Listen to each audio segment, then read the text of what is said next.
Hello again everybody. Today we're going to be making a Gantt chart, sometimes called a project plan or sometimes, well, just ultimately a structure of key things you're going to be doing within your project. A Gantt chart will look largely like the one that's currently on screen, but ultimately this is what we're going to build together quite quickly.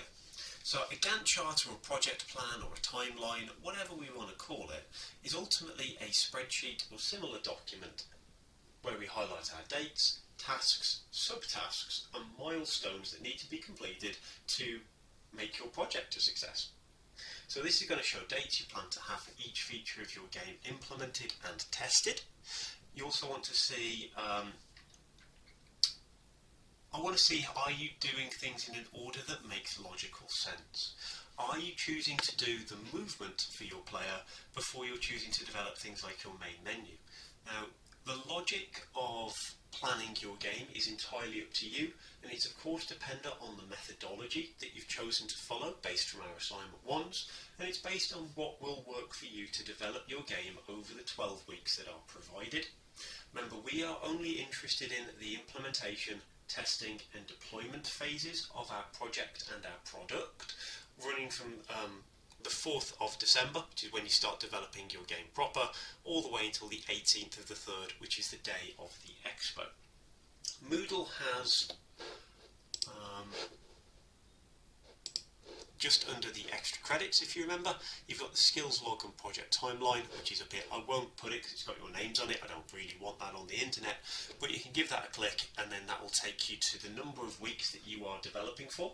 And it also allows you to see what weeks you're going to be on a headset and what weeks you're not going to be on a headset, which allows you to factor in things like your contingencies and your constraints, the things that hold you and constrain you back. So on Moodle, I have provided an example. There is a digital version of this spreadsheet.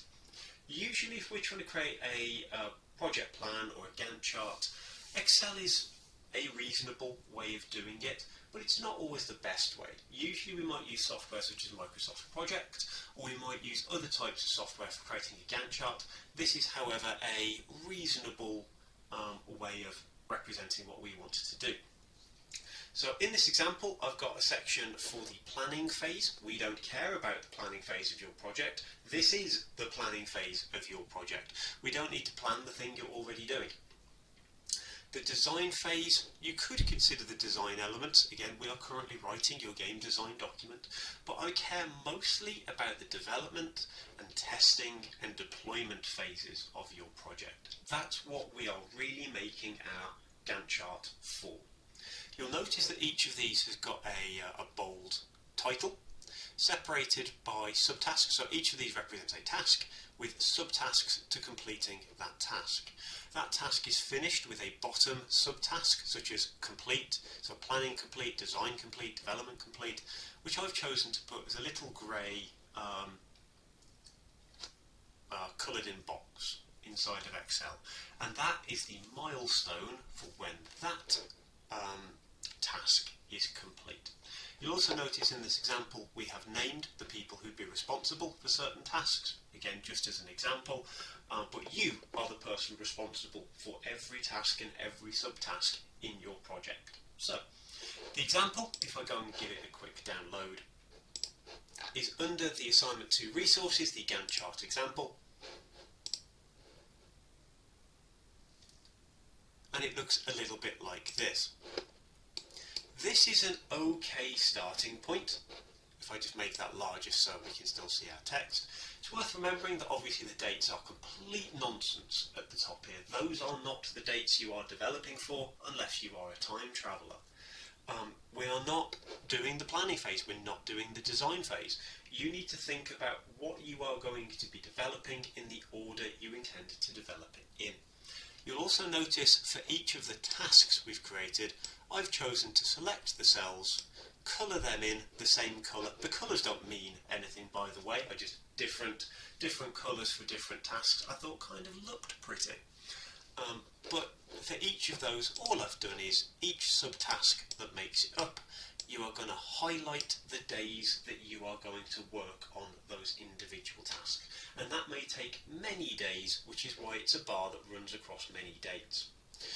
Then you've got the bit at the top, which is the entirety of the task, and the only way I've chosen to separate that out is by putting an outside border around it, just to highlight that that covers it all.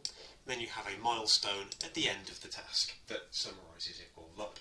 So if it were me, I would go on Moodle and I would get the dates off of that planning document that you are going to be developing for, and that ranges from the 4th of December all the way until the 18th of the 3rd, which is the date you are showing your finished product off. So you shouldn't have anything in your Gantt chart apart from do the expo, demonstrate, completed project. You then need to think about how you want to structure your time.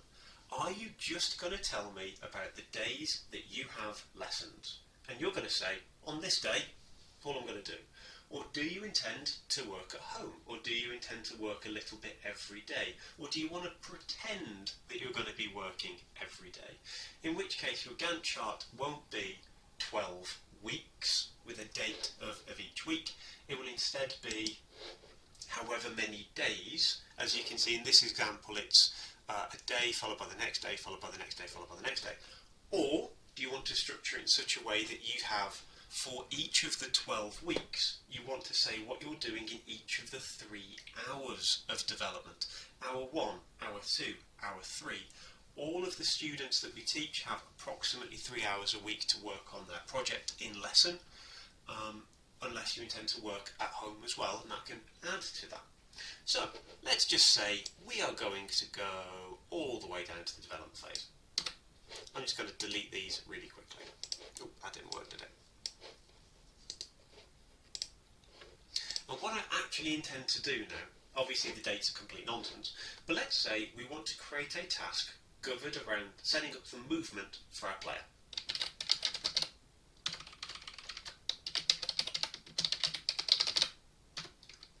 Player movement.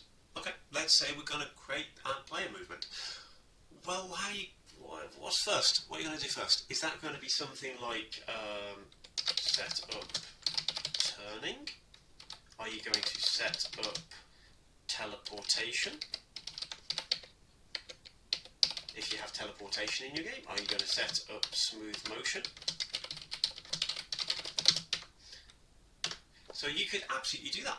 Or you could structure it like, instead of player movement being specific, maybe we want to do player mechanics.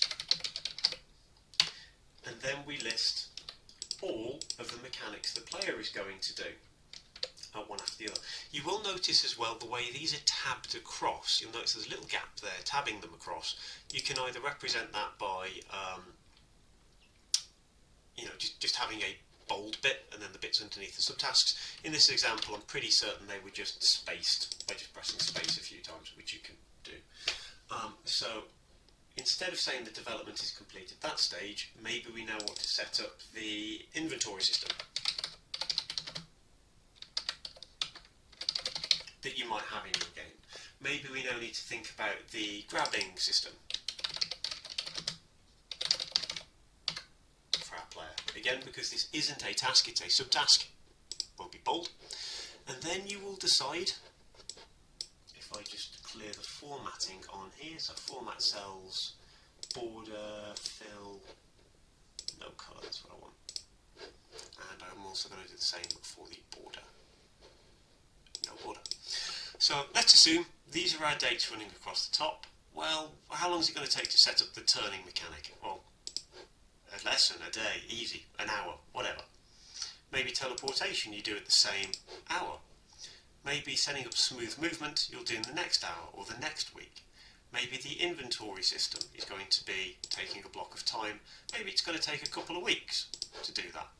Maybe the grabbing system you're going to do simultaneously and whatever. And remember, we are going to finish off each task that you are going to be doing with a milestone. So player mechanics,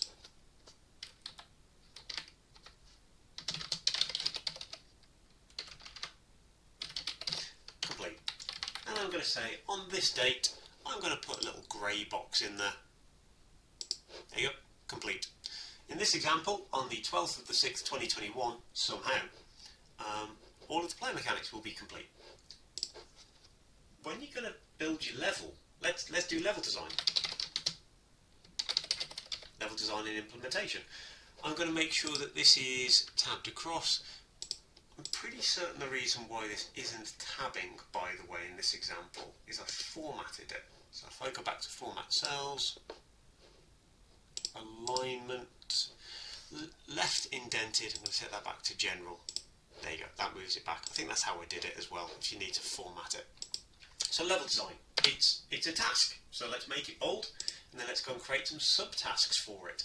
Are you going to be grey boxing your level? Are you going to be finding the assets that need to go in your level design? Are you going to be creating the terrain or the water, or what is it you're going to do?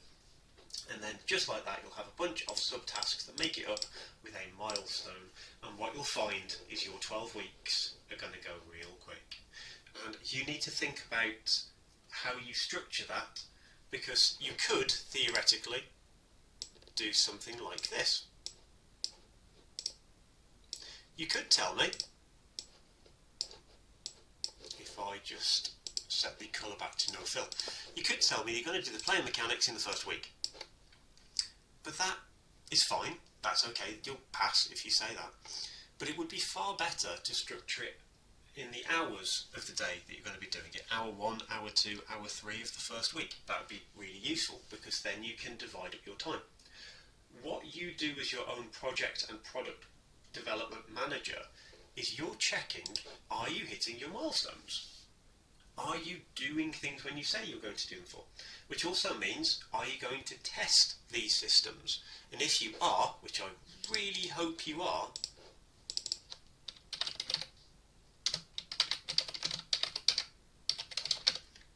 test the player mechanics, and I'm just going to format that to be indented again with one indent. There we go. So obviously you can only test some of these mechanics on a week that you are on a headset, which you can find out on your planning document. But hopefully now you're seeing a little bit about the constraints to your project, which will make that distinction criteria where you've got to talk about constraints that little bit easier. So that's the kind of thing me and Richie are going to be looking for your Gantt chart, for your project plan. In the evaluation at the end of the year, you will come back to this document and talk about how accurate it was. And it'll probably be horrifically inaccurate in reality, and that's completely to be expected. So have a go, give us a shout if you need some help, and we'll see how far and how accurate your Gantt charts and project logs are.